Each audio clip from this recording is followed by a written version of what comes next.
Nouvelles technologies, univers numérique et innovation.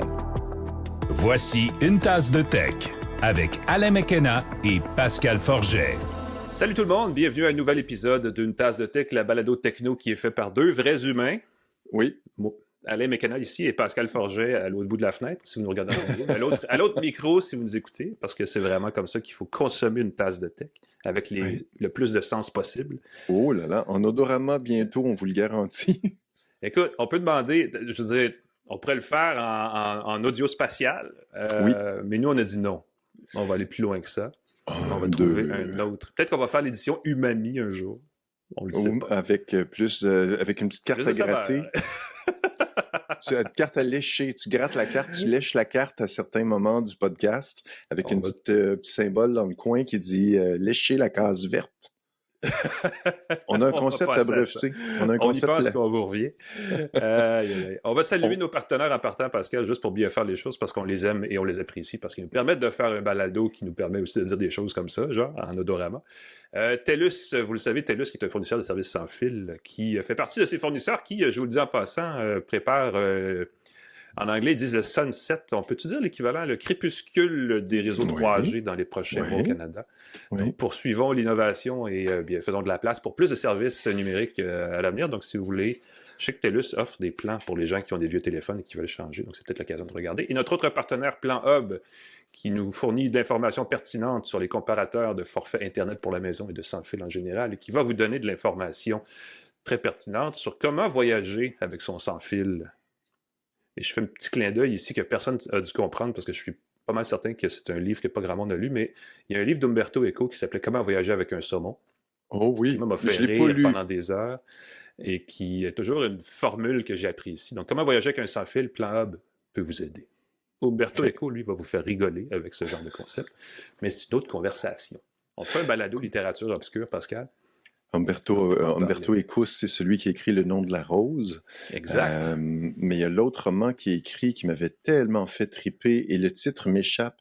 C'est 900 pages extrêmement obscures avec des bouts en grec ancien, ça, en c'est latin. Le pendule de Foucault. Le pendule de Foucault. T'es-tu rendu à la fin?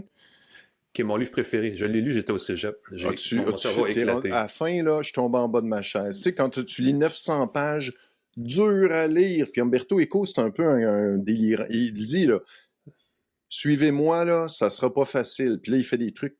Là, t'arrives à la fin, je fais comme, OK. J'ai pas été déçu. J'en dis pas plus, parce que... Non, c'est un super livre, pour vrai. C'est un peu long, parce que c'est belle brique, mais c'est... Là, ça m'a gagné. Ce livre, il m'a fait capoter. Et la fin, là, j'étais plus capable de... On va garder notre revue littéraire pour ce fameux podcast illusoire dont on parle. Et on va aussi quand même vous parler de plein de choses, pas mal plus plus concrètes, plus terre à terre dans notre épisode cette semaine. Entre autres, il faut que vous écoutiez le segment du milieu de l'émission où on fait tirer le fameux PC d'Incertec. On a tout mis sur la table. On a fait des prouesses pyrotechniques virtuelles. Pascal est allé défier les lois de la physique informatique et nos amis d'Incertec, eux, ont évidemment permis de faire gagner un PC à une auditrice. Parce que je le sais, on l'a enregistré tantôt. Tu viens de le dévoiler, là. Tu viens d'éliminer une partie des gens qui la sont moitié pas... du monde. Oui, ben non, je suis désolé, pas comme Thanos. Mais je vais vous dire ceci. On a fait une première planétaire pour cet élément, ce segment-là. Donc, il faut aller le voir absolument. On avait un invité extrêmement spécial. Et même, je peux dire une invitée, parce que je pense que c'était une voix féminine. Oh là là. Hein, j'en ai mis de suspense ou j'en ai pas mis de suspense? Voilà. Mais ça, je suis sûr que quelque chose comme Mr. Beast a dû faire ça, mais avec, écoute, on sait... faire tirer, c'est ça, une forêt vierge au milieu de l'Amazonie. C'est son genre, effectivement. Alain, nous faisons un podcast, un moyen de communication. Moi, je saute dans le vif du sujet. Bam, Vas-y, bam. parle-nous. Trêve de digression. Les 40 ans du cellulaire au Canada. Du premier appel sans fil, ben oui. Je vais vous dire deux noms. Moi, ça m'a fait sentir vieux quand j'ai vu l'information. Le premier appel sans fil a été fait au pays le 1er juillet 1985 par deux maires, la maire de Toronto et le maire de Montréal, qui s'appelait Art Eggleton à Toronto, on le connaît moins ici, et Jean Drapeau. Oui. Mais Jean Drapeau était... Jean Drapeau. Ça nous vieillit tous un peu, je pense. Oui, Jean Drapeau, je me trompe pas, il était... Écoute, j'exagère évidemment, mais il était maire de Montréal, moi, je pense 40 ans. 26 ans, 28 ans. Il était longtemps. C'était la dernière... Il a été maire pour la dernière fois en 1986. Comme il a fini son dernière présence en 86. Donc, c'était la fin. Jean Drapeau qui a fait l'Expo 67, les Jeux olympiques de Montréal, la dette du stade olympique. Merci. Aussi. Merci Jean Drapeau. Et le téléphone, à l'époque, c'était des grosses briques. Hein. Mettons, on a des petits téléphones qui tiennent un paquet de cartes. À l'époque, c'était plus de 3500 $ pour le téléphone et ça pesait une dizaine de livres. C'était une grosse brique que tu avais. Dans certains films des années 80, on voyait ça, là, puis c'était... Oui. Après ça, il y avait ceux qu'on vissait dans le plancher des autos. Moi, à l'époque, j'étais au cégep et je travaillais pour une agence de location de voitures et les gens voulaient des voitures avec un téléphone intégré parce que c'était la nouvelle affaire. Il y a des petites antennes en tire-bouchon là, qui étaient là. Oui, parce que c'était pas les mêmes fréquences. Quand tu avais un téléphone dans ton char, tu avais l'antenne, puis là, tu peux flasher ton antenne. C'est ça. C'était pas les mêmes fréquences. C'était pas cellulaire. C'était, je me trompe pas, des transmissions radio. C'était très, très limité comme service. C'était assez épouvantable. Parlant de téléphone, ça a beaucoup évolué. Il y a deux liens à faire, parce qu'on parlait d'Incertec qui reconditionne et revend. Oui. Il y a un mouvement dans la téléphonie, c'est la réparabilité, n'est-ce pas? Et une des marques les plus connues, peut-être, c'est le Fairphone. Ils ont présenté il y a 2 semaines le Fairphone 6, donc la 6e version de leur téléphone extrêmement réparable et extrêmement modulaire. Il y a un bémol en partant, le Fairphone 6 n'est pas vendu au Canada. On peut le trouver sur des sites de revente. Entre autres, si vous passez par les États-Unis, il y a un site qui s'appelle Murena qui le revend avec son propre système d'exploitation. C'est pas une version d'Android quelconque avec des services Google. Là, ça s'appelle... ça se prononce pas. C'est /E/OS, donc iOS, mais dit en tout cas différemment ou écrit différemment. Cela dit, le Fairphone 6, qui coûte 950 $, c'est 600 €, a quelque chose d'assez intéressant parce que c'est un appareil dont l'endo est interchangeable. Ça va peut-être vous rappeler, ceux qui ont de la mémoire pour ces choses-là, le Moto Z chez Motorola il y a quelques années qu'on pouvait adosser à côté ou être magnétiquement collé sur le téléphone. Différents accessoires pour en faire un appareil polyvalent. Et là, on a 12 composants remplaçables plus l'endo. Tout ce qu'il faut, c'est un tournevis standard pour remplacer pour améliorer les composants, peu importe ce que vous voulez sur votre téléphone. De base, il y a un processeur Snapdragon 7S génération 3, donc c'est un téléphone plus milieu de gamme en termes de puissance, avec 8 gigaoctets de mémoire vive, 256 gigaoctets de stockage avec une fente pour carte SDXC qui peuvent aller, ces petites cartes-là, jusqu'à 2 téraoctets de stockage. Donc, il y a moyen d'en faire un téléphone extrêmement durable. Il y a aussi quelque chose de nouveau sur l'appareil. On ajoute ce qu'on appelle c'est un bouton qui nous mène à ce qu'on appelle des Fairphone Moments. Donc, des moments Fairphone, des moments où le bouton, dans le fond, désactive un paquet d'applications, d'alertes et de choses qui nous distraient normalement pour justement être dans le moment présent et mieux gérer son temps d'écran et ces choses-là. Donc, c'est une belle idée, c'est une belle innovation, les Fairphones. Ce qui serait le fun, c'est que ça inspire davantage les fabricants qui vendent au Canada, parce que là, il n'est pas vendu chez nous. Ce qui est inquiétant du Fairphone, c'est qu'ils sont rendus au 6e. J'espérais secrètement que le 2e puisse être encore mis à jour avec les specs d'aujourd'hui. Je ne sais pas, probablement qu'on peut encore obtenir les pièces et retrouver les composantes du téléphone. C'est sûr qu'il y a une fuite vers l'avant, mais je pense que sur le 6, on promet 7 ans de mise à jour de l'OS et de sécurité, tout ça, donc on est quand même devant un téléphone qui est assez durable. 7 ans, ça pousse, ça tire vers le haut la durabilité des appareils. Juste le fait qu'il soit réparable, jamais tu brises un interrupteur sans avoir besoin de décoller des trucs, de chauffer. iFixit a des super bons tutoriels, mais souvent ça implique des moments qui donnent des gros frissons là, parce qu'il faut que tu décolles des trucs très fins, puis des connecteurs très fragiles, puis si tu le brises, tu perds ton téléphone. Avec ça, tu n'as aucun souci. C'est un peu comme les ordinateurs de la compagnie avec l'engrenage comme logo, qui toutes les composantes sont remplaçables aussi, c'est quoi comme ça. Ça, c'est le moment d'absence de... Écoute, je vais chercher pendant la prochaine... Non, c'est moi qui fais la prochaine nouvelle, je peux même pas chercher. Oui, parle-nous plutôt de ton droit d'auteur. Est-ce que tu as fait trademarker en bon français ta photo, Pascal? Parce que c'est un peu ça, c'est vers là qu'on s'en va, là. Mais c'est quelque chose, c'est pour lutter contre les hyper-trucages, on a fait au Danemark, le ministre de la Culture, Jacob Engel-Schmidt, j'assume que c'est comme ça que ça se prononce, désolé, a décidé que chacun de ses citoyens allait avoir droit à son apparence. Là, on parle de l'apparence physique, son visage, sa voix, la façon dont on bouge, j'imagine, toutes ces choses comme ça, pour éviter que quelqu'un puisse faire un deepfake de nous. Et la nuance assez intéressante que je ne savais pas au niveau du copyright, c'est que le brevet par défaut, c'est que si tu prends une photo de toi et que quelqu'un l'utilise ailleurs, tu as le copyright sur cette photo-là. Mais si quelqu'un la trafique un peu, c'est plus ta photo. Et là, il faut que tu démontres que c'est pas...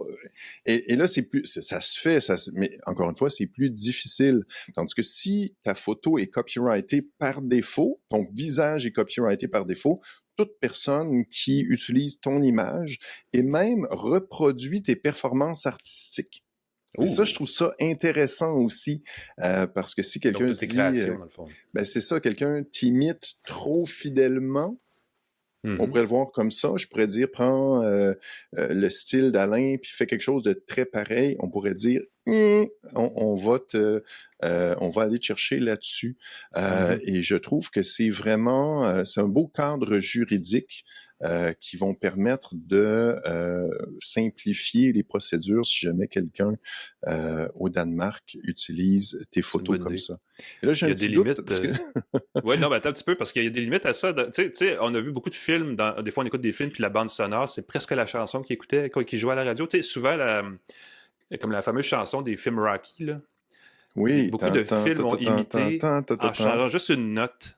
Et c'est là où ils peuvent échapper. Donc, il y a certainement une limite à protéger aussi son image. Oui, puis cette règle-là n'empêche pas les parodies et les imitations. Fait que si je t'imite, si je fais une blague, si c'est clair, si c'est clair que c'est pas toi, mais dans le cas des deepfakes, souvent c'est pour de la pornographie, des trucs comme ça. Fait que si on te retrouve dans une position invraisemblable, Alain, ça va être plus facile. Ben oui, voilà. Et voilà, si on génère des trucs pas legit avec toi dedans. La réponse à notre quiz, qui n'était pas un quiz d'une actu plus tôt, c'est le Framework PC. C'était le Framework, voilà. Puis, c'est drôle, tu l'as écrit. Je me dis, pourquoi il t'écrit Framework? Ça me dit quelque chose. C'est le nom de la marque. J'ai rapidement cherché et j'ai rapidement trouvé. Donc, je l'ai inséré dans nos notes. On va changer un peu de registre parce que... Et là, je suis un peu embêté parce qu'on a reçu l'information pour l'événement Samsung Unpacked qui s'en vient dans le mois de juillet. C'est d'ailleurs dans les prochains jours. Donc, si vous nous écoutez pas trop tard après notre diffusion, ben, ça va être bientôt. Si vous nous écoutez trop tard, c'est déjà passé. Mais c'est le 9 juillet à New York, en fait à Brooklyn, qu'aura lieu Unpacked 2025. Et vous vous dites, mais de quoi on va parler là? Ben, comme à chaque été, parce que c'est rendu à ce moment-là maintenant que Samsung dévoile ce qui est sa gamme de téléphones pliables. Et on imagine facilement que là, on aura droit à la suite de ce qui était la gamme des Galaxy Z Flip 6 et Z Fold 6. On ne sait pas vraiment ce que Samsung nous réserve parce qu'il n'y a aucune information qui est publiée, mais l'espèce de slogan officiel de l'événement, c'est « L'expérience ultra prête à se déployer ». Alors, si on parle de l'information, unfold, donc unfold en anglais, on imagine que ce sont encore une fois les téléphones pliables de Samsung qui vont être mis à jour cette année. Et le Ultra, sans doute, fait référence au S25 Ultra. Donc, spéculons qu'il y aura une dose de rehaussement mécanique à bord des prochains pliables de Samsung. On va le savoir bientôt. En fait, c'est deux choses par rapport à ça. Ça va être donc à Brooklyn en personne, mais ils vont aussi diffuser en direct sur le site de Samsung et sur YouTube à partir de 10h. Donc, ceux qui veulent voir ça en direct, ça va être là. Et il y a un intérêt à s'inscrire, ceux qui veulent avoir un rabais, ceux qui considèrent changer leur téléphone. Bon point. Inscrivez-vous au lancement, même si vous ne le regardez pas. Vous allez recevoir une centaine de dollars, je crois, de rabais pour précommander votre téléphone. Et souvent, ils ont des offres promotionnelles, par exemple, la bague ou le... Ben là, c'est ça. Puis, je voyais sur... je pense qu'en Inde, ils ont annoncé que si vous retournez un téléphone et vous vous inscrivez d'avance pour la prévente ou pour préacheter, il y avait jusqu'à 1100 $, l'équivalent de 1100 $ de remise. C'est quand même des gros montants. Et sinon, ben, il y a peut-être effectivement une offre jumelée parce qu'on pourrait voir aussi une nouvelle génération de la Galaxy Watch 8, ce serait ça. Peut-être une nouvelle Galaxy Ring. On n'a pas entendu parler beaucoup sur son lancement. On ne sait même pas s'ils en ont vendu plus que 2 parce qu'ils l'ont lancé puis ils ont arrêté d'en parler. Donc, allez savoir. Et peut-être aussi des nouveaux écouteurs Galaxy Buds. Tout ça, bien sûr, suintant l'intelligence artificielle, baignant dans un jus d'IA générative, que ce soit une combo de Gemini avec les produits de Samsung. À suivre donc le 9 juillet prochain. On va vous en reparler, c'est sûr, parce que évidemment, c'est Samsung. Donc on ne peut pas rater l'occasion d'en parler. Et voilà.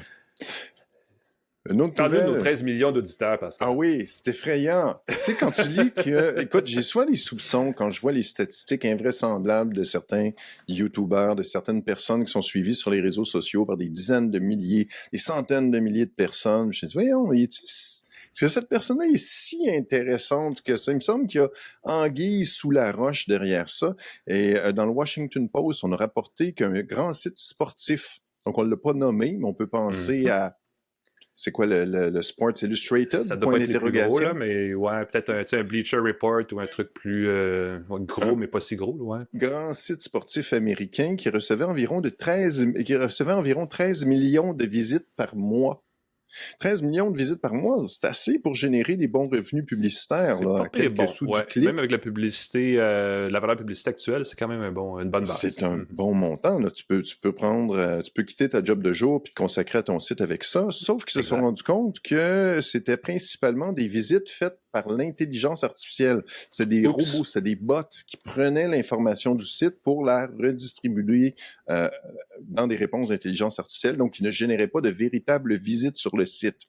Et là, on peut se dire, OK, un petit pourcentage des abonnés, un petit pourcentage des visites qui sont par l'intelligence artificielle, c'est pas trop grave. Non, on parle qu'il y avait environ 600 véritables humains qui consultaient le site. Sur 13 millions de visites. Sur 13 millions de visites. C'est pas 13 millions, c'est pas 600 personnes qui font 13 millions de visites, là. Ouais. C'est 600 personnes qui génèrent un certain nombre de visites, oui, mais jamais 13 millions. Tout le reste, c'était des intelligences artificielles. Et là, ça vous donne une idée de l'effondrement qui peut se produire.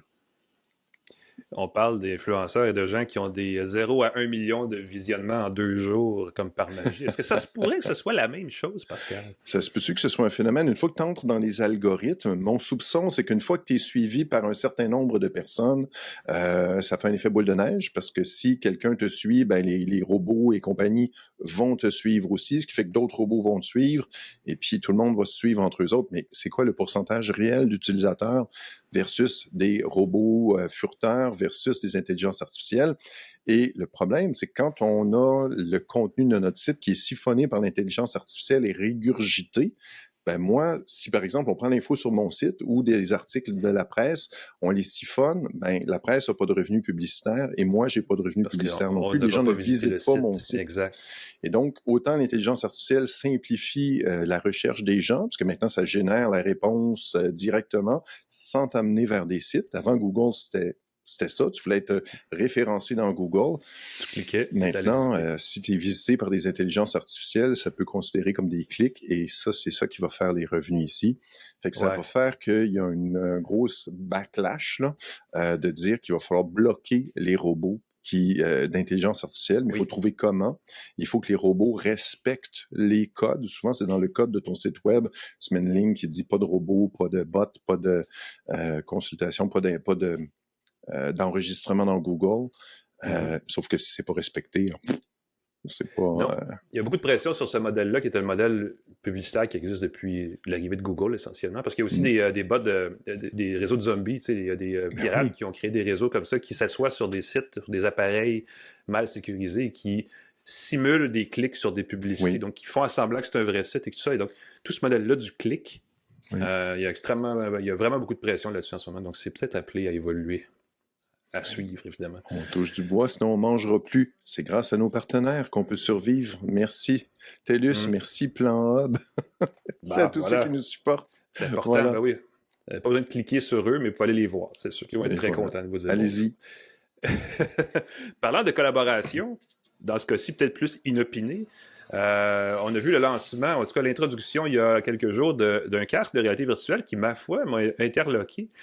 Le MetaQuest 3S Xbox Edition, donc une version pour Xbox, en fait avec une application d'environnement Xbox installée du Quest 3S de Meta, ce qui est un peu étonnant parce j'aurais pensé comme ça que Meta n'aurait pas voulu donner un peu d'espace à Microsoft sur ces plateformes, parce qu'à mon avis, c'est un concurrent, mais qu'en sais-je, n'est-ce pas?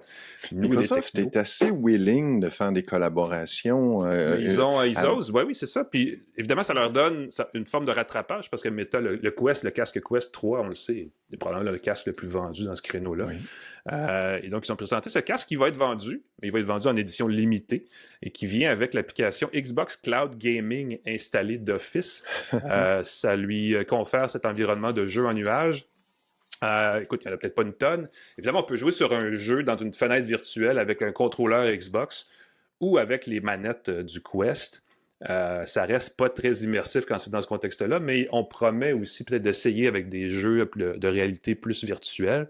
L'appareil coûte 400$ US, donc 600$ canadiens, vient avec 128 Go de stockage, avec évidemment les contrôleurs Touch Plus et aussi une manette Xbox sans fil justement, et 3 mois d'abonnement au Xbox Game Pass Ultimate. Ce sont des jeux, évidemment, qui se jouent sur un écran. Là. Et dans ce cas-ci, on voit donc un écran virtuel devant soi. J'ai parlé des lunettes X-Real récemment, puis c'est un peu le même concept, c'est-à-dire que ça remplace un très gros moniteur. Si vous n'avez pas de place dans votre maison pour une télé 80 pouces, ben c'est un peu ça que ça fait. T'sais. Mais ça ne fait pas l'environnement aussi immersif qu'on pourrait l'espérer. Mais c'est le début peut-être de quelque chose.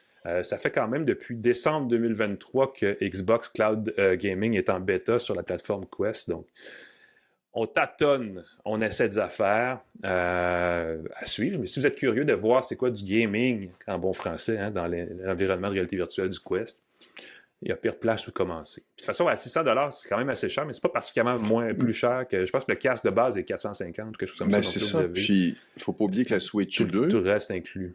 Okay, la Switch 2, elle est presque 800$ avec les taxes et les accessoires et l'abonnement d'un an pour le jeu, fait que c'est à considérer. Parlant de réalité virtuelle, on parle... ben oui.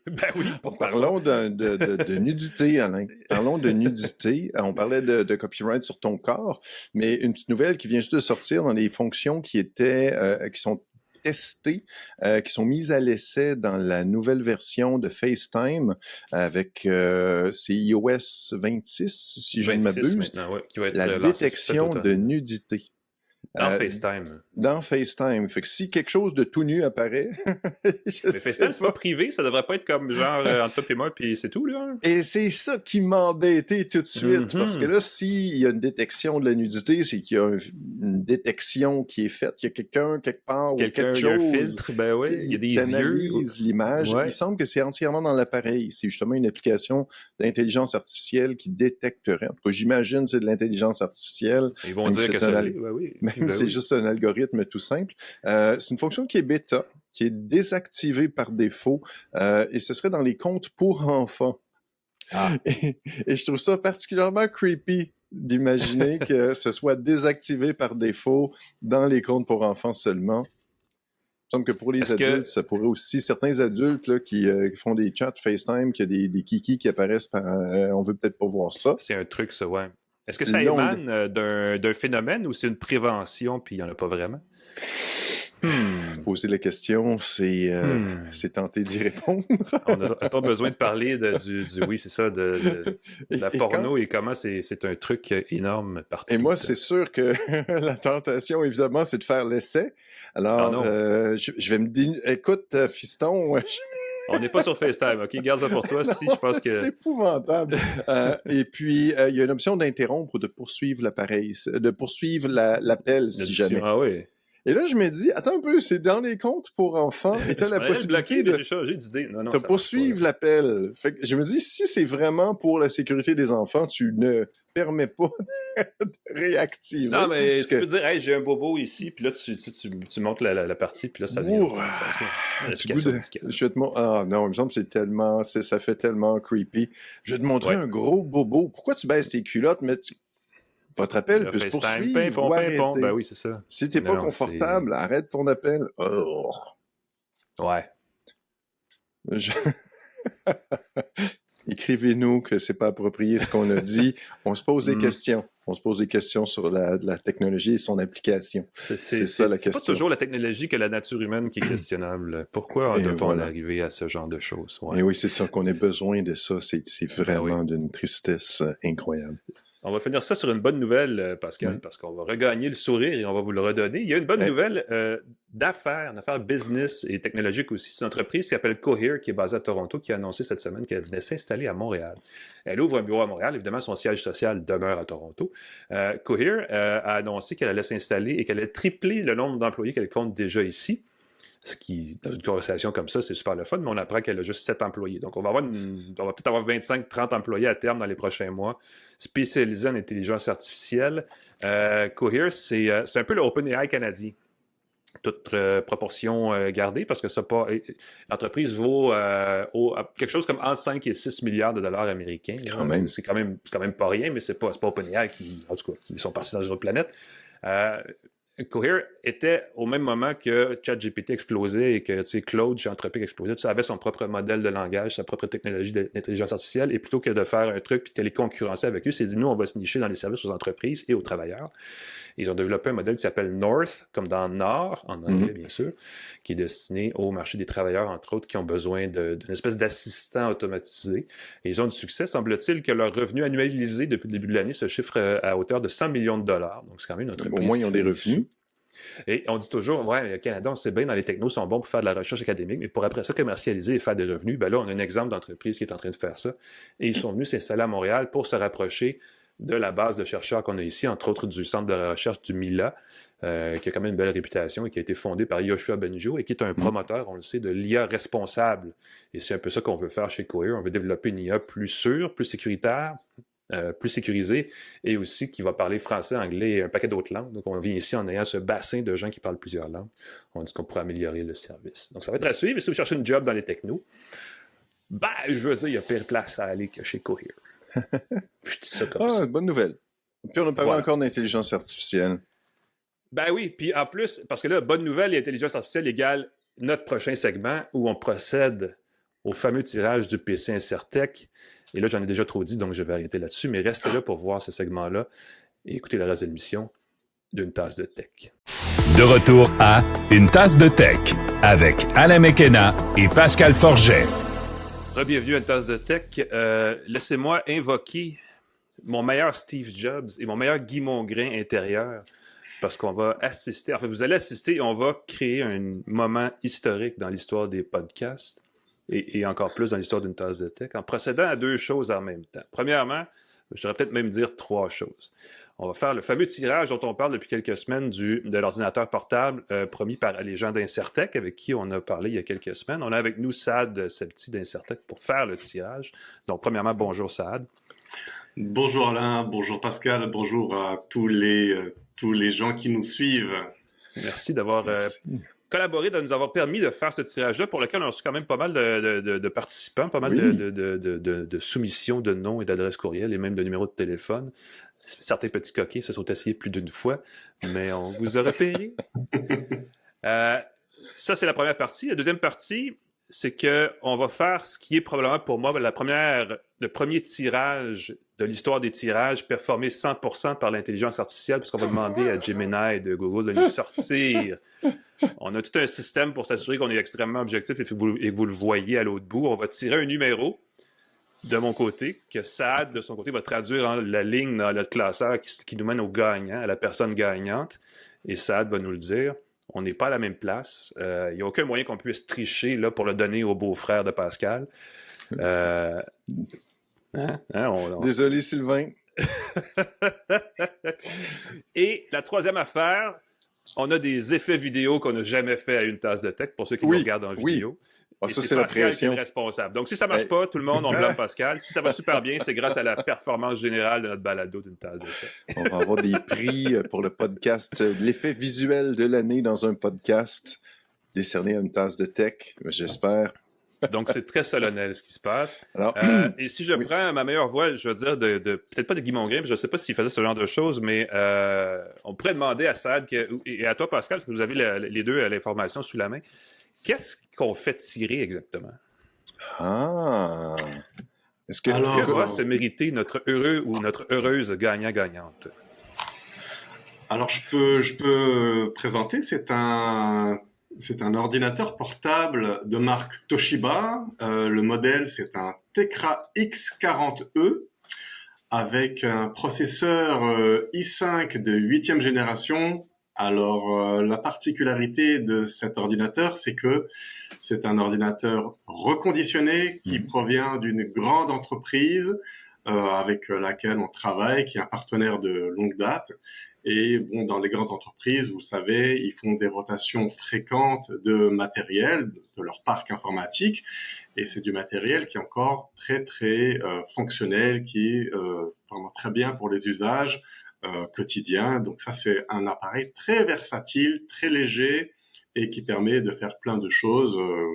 Aller sur Internet, les courriels, écouter un podcast, par exemple, aussi. Ben oui, ben oui. Et vraiment une très très bonne machine avec franchement, on a un très très faible taux de retour avec ça, donc ce qui prouve que il y a beaucoup de gens qui sont très satisfaits de ce modèle-là. Donc un modèle qui a une valeur de $500 qu'on offre justement à la personne gagnante du concours. Wow. Excellent. Un appareil qui, entre autres choses, ça fait longtemps qu'on n'a pas testé des appareils Toshiba. Je ne sais pas pour toi, Pascal, parce qu'ils ont arrêté de mémoire de vendre aux consommateurs directement il y a quelques années, donc on a moins accès. Mais ils avaient à l'époque, et je me rappelle même à l'époque des netbooks. Je pense que c'était le début de Windows 7 ou 8, là, où les formats avaient changé. Ils avaient des ordinateurs de différentes tailles, qui était pas mal le fun. Donc, c'est une marque de produits assez intéressante malgré tout. Mais là, c'est un ordinateur donc reconditionné. Il n'y a pas de chance qu'on tombe sur la clé égarée de Bitcoin, un portefeuille de Bitcoin de quelqu'un. Là. C'est vraiment remis à neuf de façon la plus professionnelle et sécuritaire possible. Exactement. Ben, écoutez, on obéit à des standards de sécurité, des standards de qualité qui, en fait, qui nous enjoignent que les données soient éradiquées complètement. Donc, on a vraiment des audits qui viennent vérifier à chaque année qu'on fait les choses de la bonne façon. Donc, il y a l'assurance qu'il n'y a plus aucune donnée quand l'entreprise nous confie ses ordinateurs. Tout est effacé. Puis, on fournit à la clientèle des ordinateurs qui sont clean, qui sont vérifiés, contrôlés. Donc, il n'y a aucun souci avec ça. Yes. On va tout de suite procéder à ce processus de tirage. J'ai dans ma main notre conseillère en aléatoire, Gemini, sur un téléphone OnePlus. Ça peut pas être plus random que ça, tellement que notre alerte part. Alors, je vais tirer un numéro, je le donne à Sad. Sad va nous donner le nom du gagne. Alors, c'est parti, tout le monde. Donne-moi un numéro entre 0 et 700. L'avez-vous entendu? Elle m'a sorti 423. 423. Oh! 423, ça veut dire, Sad? C'est mon numéro chanceux. Évaluation, trouver la bonne ligne dans le classeur de tous les centaines de participants que nous avons reçus. Moi-même, je suis mêlé dans mes affaires. Voilà. Roulement de tambour. Alors, ce qui nous amène au nom de la gagnante qui s'appelle Madeleine. Madeleine. Oh, bravo, félicitations Madeleine. Donc c'est une adresse Gmail que je ne dévoilerai pas, mais Madeleine va être contactée par courriel pour recevoir son prix. Madame Madeleine qui remporte un fabuleux ordinateur Toshiba qu'on peut voir si vous le voyez sur YouTube ou sur Facebook. On peut voir dans la fenêtre de Pascal qui a sorti les grands moyens pour nous présenter la bête. Et là là. Donc voilà. C'est un beau prix, puis c'est une belle cause. Hein. Incertec, là, les gens ne connaissent pas Incertec, mais c'est une super belle façon, si vous avez besoin d'un ordinateur abordable, remplacer l'ordinateur pour quelqu'un qui n'a pas nécessairement besoin d'une bombe pour faire du gaming à plusieurs milliers de dollars. Quelqu'un qui n'a pas plusieurs milliers de dollars, mais qui va aller sur le web, rester en contact avec ses proches. C'est une super belle option. Puis, vous êtes extrêmement sympathique à la boutique. Tout le monde était très, très gentil, prenait le temps de donner des conseils, et ainsi de suite. Fait que si vous avez l'occasion, jetez un coup d'œil là-dessus. Je pense qu'on va reparler de vous régulièrement, et certain qu'on vous aime. Merci beaucoup. C'est une bonne idée parce que vous pouvez vous-même, sans en faire un tirage, mais vous gagner à toutes les semaines ou à tous les moments où vous avez besoin d'un ordinateur en allant visiter Incertec parce que les prix sont extrêmement intéressants. Tu sais, quand on parle du coût de la vie et tout, un bon PC pas cher, c'est une place. Quoi. Donc, merci. Félicitations premièrement à Madeleine. Merci. Félicitations Madeleine, bravo. Bon succès pour la suite et ce sera un plaisir de recommuniquer et de reparler avec vous prochainement. Donc, merci Saad. d'avoir Merci à vous. Et triplement bravo, participé Madeleine. à ce programme. Bravo à Madeleine. Nous, on prend une courte pause et on vient après ceci pour la suite d'une tasse de tech. Restez avec nous. De retour à Une tasse de tech avec Alain McKenna et Pascal Forget. Bienvenue à Une tasse de tech. On est rendu, écoute, je suis soufflé, un tirage avec l'intelligence artificielle qui nous conseille, nous appuie. Et moi, j'ai fait les feux d'artifice, tu as fait la démonstration audiovisuelle entière. Ouais. Il faut qu'on bonifie. On aurait poussé les limites, là. Je pense qu'on aurait poussé les limites, je vais dire ça. Il faut qu'on bonifie l'aspect technologique et visuel du podcast. C'est sûr que on peut avoir plus que 600 personnes qui nous écoutent sur YouTube, c'est certain. Des vraies personnes, pas de l'intelligence artificielle. Nos 13 millions de faux amis, eux, on fait quoi? 13 millions. Je serais content de 13 millions aussi, mais je serais un peu triste d'apprendre que c'est de l'intelligence artificielle qui siphonne notre contenu. Ouais. Non, t'as un excellent point. On faudrait sécuriser nos choses derrière un verrou, n'est-ce pas? Ça sent le lien ici. Parce que... oui, écoute, il y a deux choses, parce qu'on en parlait juste avant de lancer l'enregistrement. On va en reparler dans un prochain épisode des trottinettes électriques. Oui. Parce que tu l'as reçu, toi aussi. J'ai reçu aussi un échantillon, en fait, un appareil démo d'une trottinette Segway. Oui. Qui, ma foi, était pas mal plus costaude que ce à quoi je m'attendais. C'est un bétail, disons ça. C'est plus un jouet, là. C'est très puissant, c'est très le fun à utiliser. Tu as fait ta critique en ligne, j'ai fait mon texte dans la presse et on en parlait parce que je sais que tu as reçu des commentaires, j'en ai reçu aussi. Et la réaction des gens m'intéresse et je voulais qu'on en reparle. Puis on va en reparler plus en détail parce que toute la question de la mobilité, ce que moi j'ai appelé la micro-mobilité dans le texte, la relation sur la voie publique, et j'insiste sur public, entre les différents types de transports et comment, quand on est gros au Québec, on pense qu'on a plus de droits, alors que partout ailleurs dans le monde, quand on est le plus gros véhicule, on fait attention aux plus petits.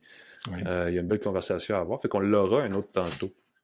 Mais pensez à ça, puis revenez-nous si vous avez des questions, des commentaires, on va intégrer ça aussi, je pense, en parlant de tout ça à partir d'une trottinette, en fin de compte. Ouais. Mais alors, écrivez-nous si vous avez une trottinette électrique, si vous voulez une trottinette électrique, si vous avez des questions sur les trottinettes électriques. Là, je vais mettre un sous-élément à ça. Si vous avez une Apollo City, qui est la trottinette d'une marque montréalaise, qui apparemment va plus vite qu'une voiture. Je sais aussi qu'il y a des gens qui ont cette gyro-roue, là, cette espèce de mono-wheel, dont la marque m'échappe. J'en ai vu sur l'avenue Notre-Dame à Montréal, dans le trafic, l'heure de pointe, pare-choc à pare-choc ou pare-choc à gyro-roue à pare-choc. Et je ne peux pas comprendre que cette personne-là n'est pas encore handicapée parce que ça a l'air extrêmement dangereux. Si vous avez vécu ou si vous vous transportez de cette façon-là, on veut le savoir. Oui, il y a une personne fin qui du segment d'introduction. Oui, il y a une personne on parlait de verrous et de serrures et de choses, exactement. Moi, j'ai juste la boîte. Toi, je sais que tu as l'appareil dans la main au complet, mais on a des serrures connectées. Bon. Et c'est comme ça qu'on brise un ordinateur. Ah, j'ai failli faire un trou dans ma table. On parle de la mienne connectées. Après. Commence avec la tienne parce que c'est une nouvelle marque en plus. Puis comme c'est le mois officiel du déménagement, c'est pertinent d'en parler parce que ça va peut-être intéresser bien des gens. Moi, je vous dis ceci, si vous n'avez pas une serrure connectée et vous avez une vieille porte, ça vaut la peine d'y penser. C'est une super bonne idée. Le modèle que j'ai, c'est Nuki. C'est une compagnie européenne qui, paraît-il, serait le modèle le plus vendu en Europe. Ici, on a Visor, on a Yale, moi, on a plein de compagnies. Oui, exact. Et voilà, qui font des serrures connectées. Mais Nuki serait la version européenne la plus vendue, qui commence depuis le 2 juillet une version nord-américaine, parce qu'on a des verrous un peu différents des portes européennes, il semble. Et ce qui est le fun, c'est, je vais tout de suite le dire, sérieusement, c'est le genre de truc qui prend 15 minutes à remplacer, parce qu'on utilise son verrou actuel. On fait de l'upgrading, on fait juste démonter la petite poignée de notre serrure et on pose par-dessus le bloc. Évidemment, on indique que ça prend 15 minutes compte tenu de mes faibles aptitudes de travaux manuels. Ça m'a pris 1 heure et quelques. C'est gênant. C'est gênant, Alain. C'est pas à cause de Nuki, là.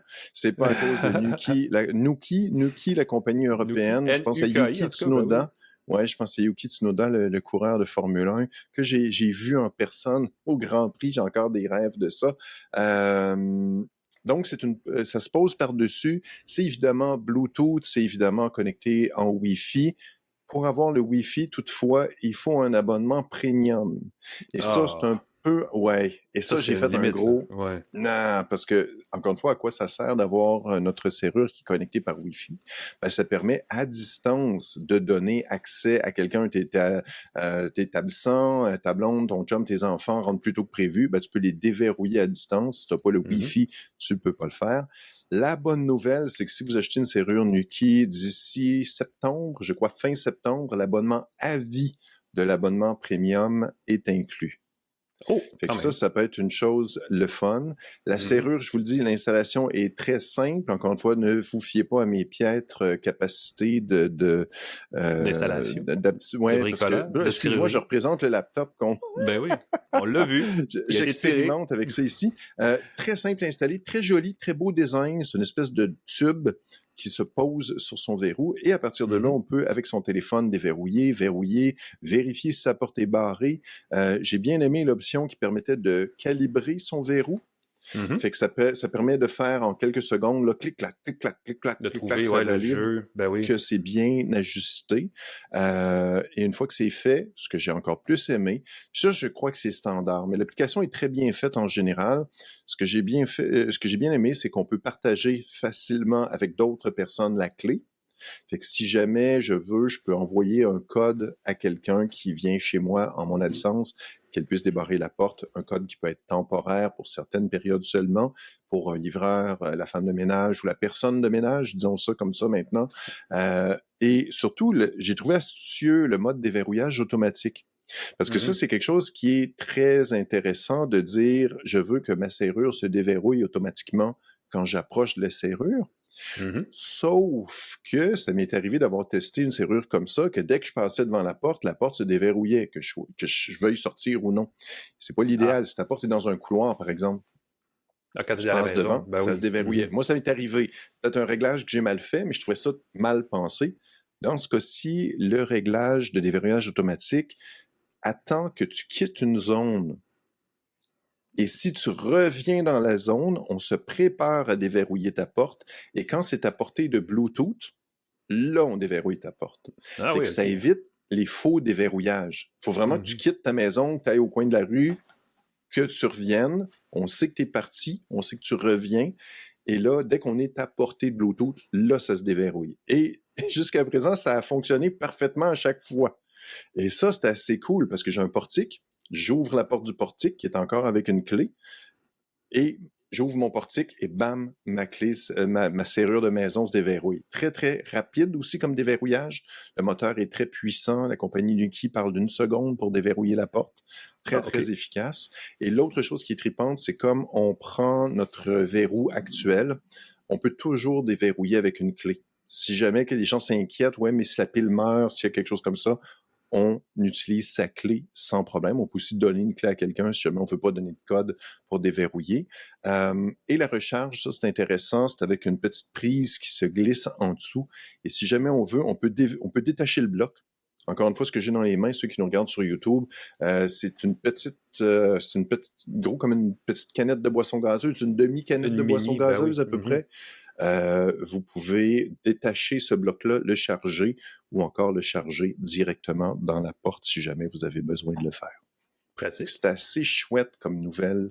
C'est combien cet appareil pour le fun? Parce que ça peut être cher, ces trucs-là. Oui, c'était autour de 220 $. C'est 300 $ si on veut acheter un pavé numérique. En plus. Ah, qui est séparé, OK.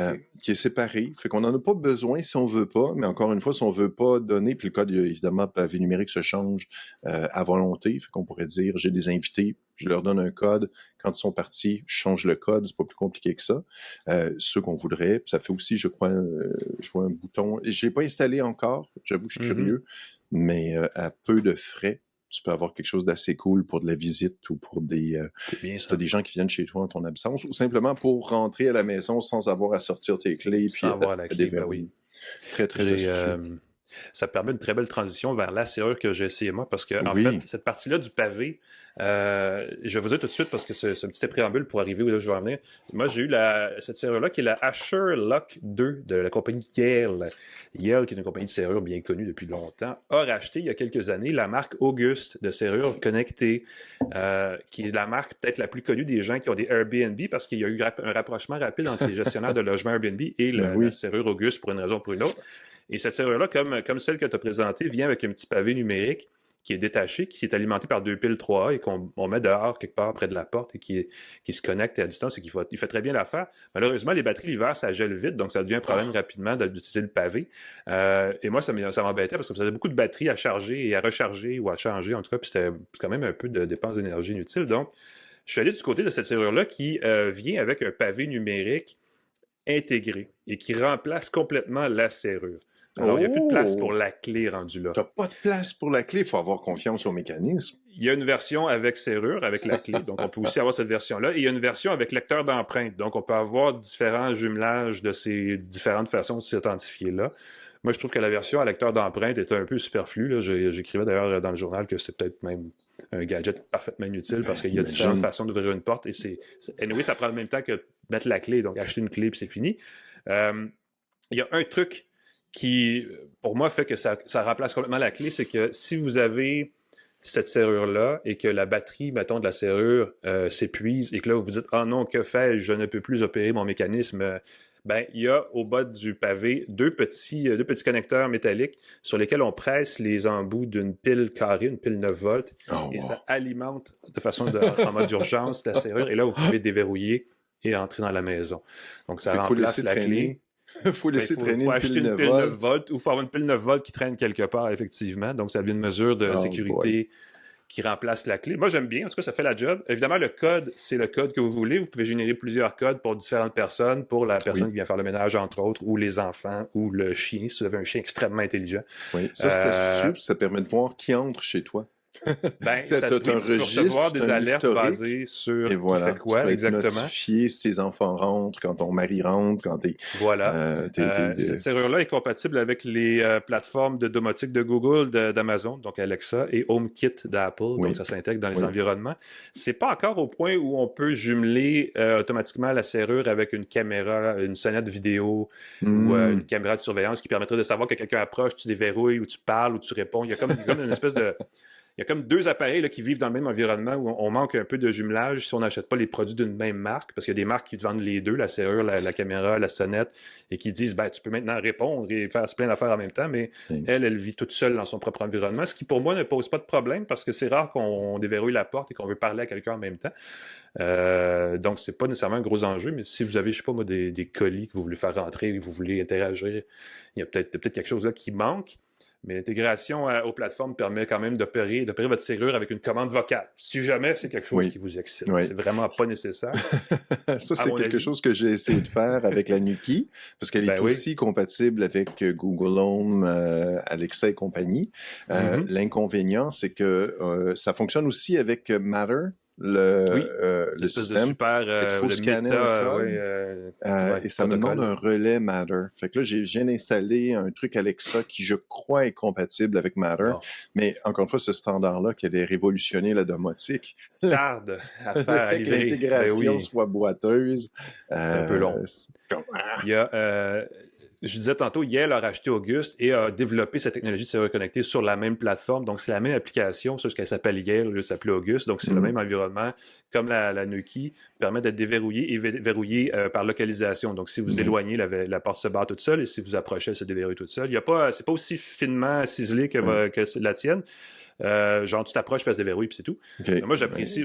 Pour moi, c'est l'élément de base. J'aime ça arriver chez moi, mon téléphone dans ma poche, j'arrive, hop, la porte. Tu sais, quand tu arrives avec l'épicerie. Oui, tout à fait. Tu ouvres la porte, ça enlève un élément ce que je te mentionne d'avoir à sortir de la zone avec un GPS. Oui, mais tu sais, c'est ça, c'est dans des cas. C'est plus astucieux quand tu reviens de l'extérieur, mais ça évite les déverrouillages intempestifs quand ça se passe déverrouiller juste parce que tu penses. Mais c'est une belle fonction. Parce qu'il y a des serrures. Je pense que Wiser, entre autres, n'a pas cette fonction-là dans ses serrures connectées et je trouve que c'est un peu dommage. Parce que moi, c'est un nice to have. C'est quelque chose qui est le fun de pouvoir tu peux l'activer ou la désactiver au besoin. Fait que si tu veux qu'elle se déverrouille chaque fois que tu t'approches de la porte sans avoir à quitter la zone, ça se fait aussi. Exact. Mais moi, le fait d'avoir à...